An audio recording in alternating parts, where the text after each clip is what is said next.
Hai hai hai, balik lagi bersama kami di Babaskom Begesa bareng Himakom.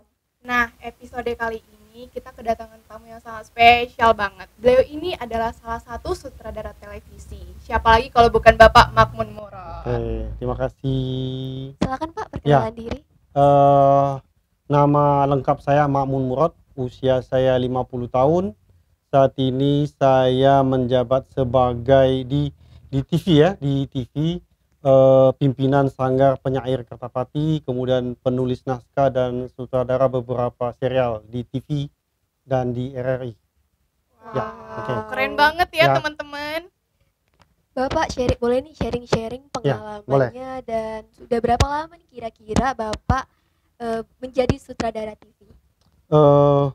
Kalau sutradara di TV mungkin mulai dari tahun 90-an. Dari tahun 90-an. Wow, udah lama banget ya, teman-teman. Sudah lahir belum? Belum. Aku belum lahir sih, 2003. Aku 2003. Aku 2001 sih, belum lahir juga sama. Jadi tahun 90-an itu ada namanya serial Dulsawan di TVRI. Serial Dulsawan di TVRI. Jadi itu serial Dulsawan itu dibuat sebanyak kurang lebih 500 episode. Wow. 500 episode. Kemudian dibuat juga dipindahkan ke RRI, dipindahkan menjadi drama radio, itu sekitar 300 episode. Itu yang pernah kita buat. Sedangkan sinetron yang betul-betul sinema elektronik itu sebanyak 5 atau 6 sinetron kita buat, termasuk yang ditayangkan secara nasional di TVRI nasional. Wow, Yang kita buat. keren banget. Ya. Keren banget ya. Ya, Berarti ya. udah banyak banget ini episode-episodenya ya. Lumayan. Sampai detik ini pun masih tetap berjalan ya episode-episodenya, Pak. Kalau yang terakhir kita buat itu namanya serial Nyenyes. Jadi serial Nyenyes itu ditayangkan di TVRI Sumsel. Ini episode terbaru. Kalau yang sebelum-sebelumnya itu namanya Dulsawan, ini namanya episode Nyenyes. Jadi Nyenyes itu kalau bahasa Palembangnya begesah sama yang pecah di samping tadi. Jadi mereka bercerita tentang kehidupan sehari-hari masyarakat di Palembang, apa yang terjadi menjadi kegelisahan orang Palembang. Nah, itu kita pindahkan dalam bentuk media Wow, elektronik. jadi seperti curahan Betul, ya. Seperti betul. curahan. Apa yang menjadi kegelisahan masyarakat kita pindahkan ke media elektronik. Agar didengar ya Pak Ya, ya. mereka tahu kejadiannya bagaimana. Termasuk beberapa cerita tentang mahasiswa, keluh kesah mahasiswa, kita pindahkan ke media elektronik. Mungkin ada beberapa mahasiswa yang bingung setelah tamat kuliah mau ngapain. Kemudian apakah mereka betul memilih jurusan atau apakah mereka sudah mengambil jurusan yang benar. Nah, itu kita pindahkan ke media elektronik dengan cara penyampaian memakai bahasa Palembang. Biar lebih akrab, lebih mereka ketahui. Dan lebih santai Iya, ya betul. Pak ya. Betul. Karena segmennya Sumatera Selatan. Itu yang bisa Benar. dipahami. Bukan Jakarta ya. Iya, betul. Secara regional kita untuk tayangan Sumatera Selatan. Oke, apa aja sih Pak hal menarik nih ketika Bapak menjadi sutradara TV atau ketemu artis-artis nih atau apa gitu? Kalau pengalaman, saya ceritain dulu kenapa saya tertarik jadi sutradara. Dan boleh, penulis naskah boleh, ya, Pak, pengalaman boleh pertama. banget. Jadi dulu tahun kelas SD, berarti tahun 80-an. Tahun 80-an itu kalian belum diciptakan berarti ya. Masih di sayur sih Pak kami. Surga ya. Masih di sayur. Belum dibuat sama sekali tahun 80-an. Iya benar. Jadi waktu saya kelas 4 SD, itu ada guru yang minta saya buat untuk acara perpisahan anak kelas 6. Jadi dulu saya ini paling tidak suka pelajaran matematika, pelajaran yang eksakta itu tidak suka.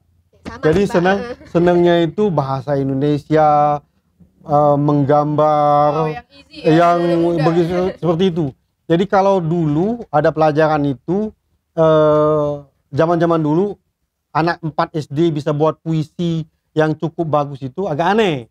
Apalagi dulu saya tinggal di Kertapati. Tahu enggak Kertapati? Tahu Kertapati? Tahu Kertapati, Pak. Jadi di Kertapati itu agak jarang anak-anak, bukannya tidak banyak ya, agak jarang anak-anak yang suka senang atau suka dengan puisi, dengan seni. Jadi itu akan sangat jarang sekali mereka terlibat hal seperti itu. Nah, saya senang Jadi guru itu pernah lihat saya buat puisi dan juga buat drama. Jadi kita pentaskan untuk perpisahan anak kelas 6. Tapi berbeda dengan cerita biasanya. Dulu saya tuh nggak tahu bahwa buat naskah itu bagaimana segala macam. Kalau biasanya orang buat cerita itu ketemu, pacaran, meninggal, seperti itu. Nah, saya umur 4 SD sudah bisa buat pakai sistem flashback. Jadi orangnya sudah tua, pas tampil nanti dia kembali muda. Jadi orang nggak pikir ceritanya seperti itu. Plot twist ya. Ya, jadi anak 4 SD gak mungkin mikirnya seperti itu. Iya, benar, Tapi saya sudah punya pemikiran tuh buat ceritanya seperti itu.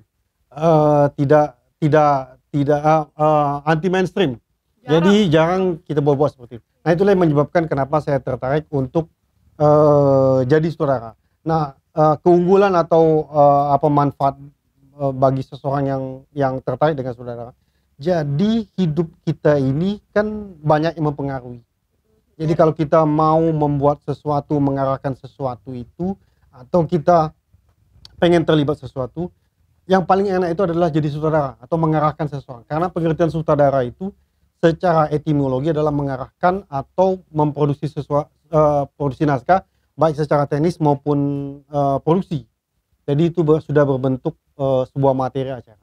Nah, itu yang paling enak adalah sutradara. Kita bisa merintah mereka, bisa membuat mereka untuk bisa berbuat sesuai dengan keinginan kita. Bebas Tapi itu sesuai dengan jalur naskah. Berarti Bapak juga salah satu orang yang mempunyai jiwa kepemimpinan. Kalau di teater itu yang paling berhubungan sekali, misal di sekolah. Saya dulu pernah ikut teater SMA 9, kemudian pernah juga jadi ketuanya di teater SMA 9. Itu yang paling banyak membentuk saya untuk menjadi sutradara. Karena seni peran itu banyak dipelajari di teater itu. Paling banyak sekali dipelajari di teater itu. Mimik mukanya. Ya betul. Ya, Pak. Pelatihan ekspresi, kemudian kalau acting lebih banyak di teater kita pelajari. Cara kita menyampaikan pesannya itu. Betul. Malah kalau mau jadi host seperti ini paling enak tuh di teater dulu, di latihan teater itu malah dipelajari hal seperti itu. Iya. Lebih menguasai. Betul. Balik lagi nih Pak ke Ya. pertanyaan tadi. Okay. Hal menarik apa sih yang kira-kira Bapak dapetin pas Jadi waktu sutradara? Yang paling utama itu tadi, kita ada kepuasan batin pada saat apa yang kita inginkan itu terwujud. Apa yang kita minta itu terwujud dalam bentuk film, dalam bentuk cerita. Itu yang paling utama sekali. Jadi sama kayak seperti ini. Kalau kita makan, kita puas, pasti kita kenyang. Iya, benar. Tapi kalau seandainya kita tidak puas, pasti ada yang ganjel. Nah, itu yang buat tidak enak. Nah, itu yang kepuasan tersendiri yang kita rasakan pada saat jadi sutradara. Ya, itu yang paling utama sekali, paling enak sekali itu seperti itu. Kalau seandainya yang lain-lain mungkin efek lain ya. Jadi sutradara itu dikenal, itu efek lain. Dikenal, kemudian yang paling penting mungkin tanpa orang sadari dapat uang. Iya, Ya, dapat uang, kemudian uangnya lebih banyak dibandingkan pemain, dibandingkan yang lain. Oh iya, sutradara itu lebih banyak dapatnya. Ya, kalau nggak ada dia, cerita itu nggak terbentuk. Iya, benar sih. Makanya dia lebih banyak. Kalau pemain itu siapa saja bisa. Jadi Mbak misalnya, saya bisa jadi Mbak, jadi host. Iya. Saya juga bisa ya, tapi jadi sutradara belum tentu. Iya benar. Belum tentu. Karena itu kan ada sentuhan-sentuhan tersendiri. Nah, yang bisa menerjemahkan itu biasanya sutradara. Memindahkan skenario ke dalam bentuk cerita itu tidak semua orang bisa, walaupun ada adegannya. Misal contoh begini, paling singkat contoh begini. Ada adegan ditulis di skenario misal begini. Pegang tangan dengan mesra. Nah, kalau kita bukan sutradara yang baik, kita ambil kamera, pegang tangan. Cuma itu yang terjadi. Iya. Tapi kalau sutradara yang baik, dia akan membuat adegan itu, orang yang nonton itu senyum-senyum. Ikut baper ya. Ya, Pak, betul. Nah, itu yang terjadi. Nah, itu yang namanya sentuhan. Yang itu yang kadang-kadang tidak dimiliki oleh pemain, tidak dimiliki orang lain. Nah, yang ada yang seperti itu adalah sutradara. Dia bisa membuat yang nonton itu ikut terlibat dalam cerita tersebut. Jadi senyum-senyum sendiri. Betul. Jadi kesel sendiri. Betul. Selain tentu saja bukan kerja sutradara sendirian ya. Ada kameramen, ada soundman, ada lighting, semuanya terlibat. Itu yang paling utama. Oke. Kalau boleh tahu nih Pak, Ya. apa sih tanggung jawab seorang sutradara? Ya. Yang paling utama sekali adalah mengendalikan seluruh materi cerita itu atau memindahkan seluruh materi acara itu ke dalam bentuk sinema. Jadi itu yang tanggung jawab paling utama. Jadi gagal berhasil suksesnya sebuah cerita itu ada di tangan sutradara. Itu tugas utama sutradara. Kalau sutradaranya pandai, maka dia akan bisa memindahkan cerita tersebut ke dalam bentuk sinema, ke dalam bentuk layar. Kalau nonton bioskop itu kan kita sudah dalam bentuk jadi. Iya kan, dalam bentuk jadi. Kita lihat dari awal, dari segala macam. Itu kan proses membawa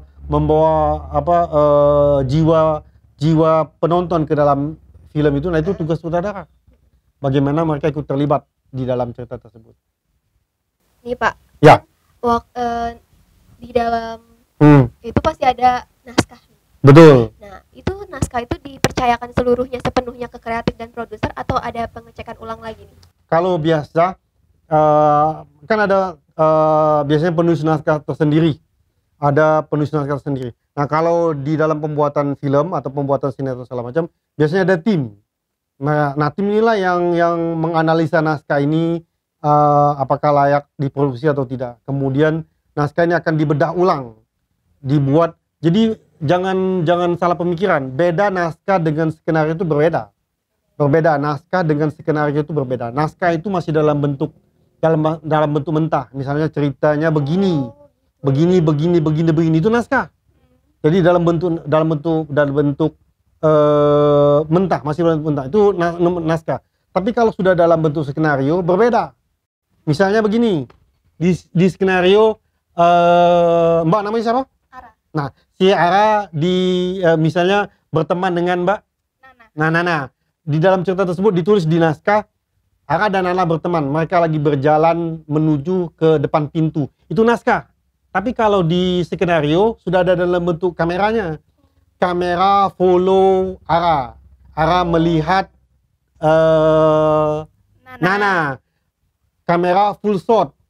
Jadi itu sudah ada dalam bentuk kameranya itu bagaimana bentuknya segala macam. Nah, nanti perintah sutradara itu diterjemahkan oleh kameramen.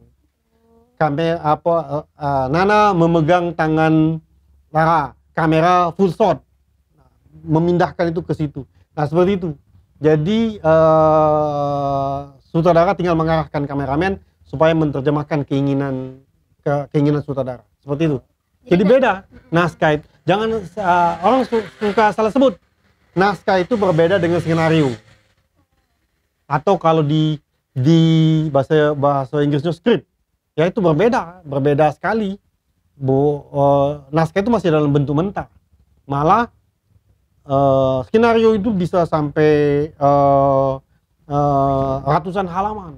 Saking tebalnya sebuah. Kalau skenario film paling 200 halaman. Tapi kalau dia bentuk skrip itu bisa sampai 800 halaman karena detailnya itu dibuat seperti itu. Saling pandang, kamera follow si Nana berjalan, kamera follow kaki. Nah, itu dibuat semua.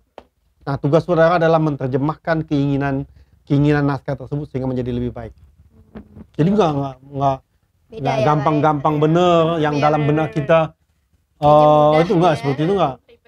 Betul. Harus bisa memahami mana keinginan naskah yang harus kita terjemahkan.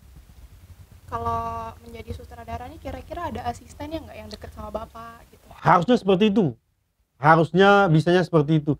Dekat itu dalam pengertian asisten sutradara ya. Iya, benar. Bukan yang lain-lain nih Pak, bukan yang lain-lain ya asistennya. sebabnya bukan yang lain-lain. nanti pengertiannya berbeda. Iya, Jadi kalau asisten misalnya ya. ada asisten, biasanya ada asisten sutradara tuh memang harusnya ada.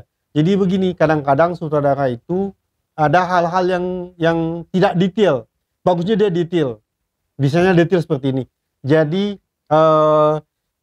ada adegan hari ini Rara pakai baju seperti ini. Mana Nana? Ini Nana itu Nana pakai pakaian seperti ini. Kemudian besok mau syuting lagi, pakaiannya sama, harus sama. Nah, yang itu yang mengerti biasanya sutradara itu tidak sedetil itu. Asisten, kamu pakaiannya ini ya, ingetin ya pakaian kamu ini. Termasuk cincin segala macam itu namanya continue. Ya, namanya itu continue. Jadi Berlanjut ya, Pak, ya. jangan sampai nanti adegannya sama walaupun tempatnya berbeda, tapi pakaiannya berbeda, nggak nyambung. Iya, benar. Nah, Benar, makanya detailnya itu diterjemahkan oleh asisten. Biasanya seperti itu. Saling bantunya di asisten. Sutradara itu yang umum. Yang global dia menerjemahkannya yang umum. Yang tambah ribet itu misalnya sebetulnya adegan misalnya film berkelahi. Itu lebih ribet. Kenapa tuh? Film fighting. Kayak film Jet Li atau Action ya, Pak, ya. film action. Tahu Mak Lampir? Tahu. Hampir. Pernah dengar Tutur Tinular ya? Pernah Tutur Tinular? Aduh, kurang Nggak pernah. tahu. Belum kalian, belum ada kalian. Belum, Oh, belum ada belum lagi, Nah, juga berarti itu ya. Tutur Tinular itu sama kayak cerita Mak Lampir. Jadi ada fightingnya seperti itu. Nah, itu lebih ribet sama sekali. Itu bisa diulang berkali-kali kalau seandainya misalnya adakan perkelahian, Jadi kita dipukul itu bisa sampai berkali-kali. Sini. Itu beneran kena, Pak? Nggak, dilatih. Makanya kameranya harus pas. Dilatih beberapa kali biar pas diambil misalnya begini kena. Kena. Betul, seperti itu. Malah itu lebih ribet kalau yang seperti itu. Yang paling gampang itu sebetulnya adegan percintaan. Aduh. Itu Iya paling sih, gampang, bukan paling gampang, paling enak diterjemahkan. Paling enak diterjemahkan oleh sutradara. Film horor itu susah. Biasanya mereka pakai sling, pakai supaya hantunya kelihatan terbang dan segala macam. Kuntilanak ya? Ya kuntilanak itu lebih susah. Tapi kalau adegan percintaan itu lebih bagaimana kita membangkitkan emosi penonton. Iya, benar. Dalam hal-hal tertentu itu lebih gampang. Tidak terlalu sulit dibandingkan dengan yang lain. Ya karena penonton juga pasti kalau misalnya Bapak juga baper, penonton pasti baper Betul, juga. makanya kita menerjemahkan itu kan. Iya, benar. Menerjemahkan supaya bisa lebih baik, lebih bagus. Iya, iya. Itu kalau boleh tahu pemilihan pemain-pemainnya itu dari sutradara atau ada tim tersendiri buat memilihnya? Kalau saya secara pribadi biasanya ada casting. Jadi pemain itu kita casting. Ada beberapa, misalnya kita butuh figur cowok usia 18 sampai 25 tahun. Kita casting lah mereka. Mungkin cowok tuh banyak usia rentang usia yang seperti. Tapi figur yang kita inginkan belum tentu banyak. Misalnya cowoknya cool, pendiam, rambutnya begini segala macam. Kalau rambut bisa kita ini kan ya, tapi jiwa. Jadi itu yang lebih penting. Nah, itu yang biasanya tidak kita dapatkan di setiap pemain. Mendalami peran Betul, ya. betul, Mendalami betul. peran. Betul. Boleh Ara dilanjutin lagi? Nih Pak, setelah naskahnya tuh udah jadi atau Mhm. skenarionya udah jadi nih, Mhm. Pak, apa yang dilakuin sutradara selanjutnya, atau langsung eksekusi atau bagaimana? Biasanya kalau naskah sudah selesai, kita ajak pemain untuk reading. Jadi reading, membaca naskah. Kita membangkitkan peran pemain supaya mereka jadi sesuai dengan yang kita inginkan. Biasanya ada proses reading. Kemudian ada proses kayak yang kalian lakukan tadi, ada gladinya juga. Kemudian ada proses briefingnya lagi supaya hasilnya bagus. Nah, itu memakan waktu cukup lama biasanya kalau seandainya untuk persiapan menuju, itu namanya praproduksi kalau yang seperti itu. Readingnya itu lama ya Pak? Lama, reading itu lama. Kita menemukan peran yang cocok, dialog yang cocok itu belum tentu bisa langsung sekaligus, tidak bisa seperti itu. Kalau soal perbaikan naskah nih Pak, itu perbaikan naskahnya dilakukan oleh sutradara atau memang tadi kata Bapak ada timnya ya? Biasanya kerjasama. Jadi pada saat di lapangan, misal begini, kita mau cari suasana tempo dulu. di naskahnya seperti ini, perumahan yang seperti ini. Itu tidak ada. Nah, biasanya kita koordinasi dengan penulis naskah, koordinasi dengan penata panggung dan segala macam. Bagaimana ini bentuk rumahnya tidak kita dapat, kita cari yang bentuknya seperti ini. Nah, itu namanya koordinasi. Jadi tidak kita putuskan langsung produksi, tidak seperti itu. Setelah siap, baru kita produksi. Nah nih Pak, kalau boleh tahu, Ya. saat ada COVID-19, gimana sih kinerja Bapak bersama tim-tim? Kan social distancing tuh, PPKM, nggak boleh nih kan ketemu ataupun berkumpul, gimana nih? Atau Zoom meeting or something like that, boleh dong dijelasin? Kalau waktu corona itu luar biasa sekali. Hampir seluruh industri hiburan, TV, film, radio mati suri. Jadi sangat hampir tidak ada yang produksi. Kita paling produksi untuk kepentingan YouTube. Jadi kita produksi pakai sistem cut to cut. Jadi saya produksi di sini, kemudian teman produksi di rumahnya sendiri. Nanti kita gabungin kayak jadi satu tayangan di YouTube biar kreativitas tetap jalan. Karena corona itu kan 2 tahun. Nggak mungkin kita harus mati kreativitas karena hal-hal tersebut.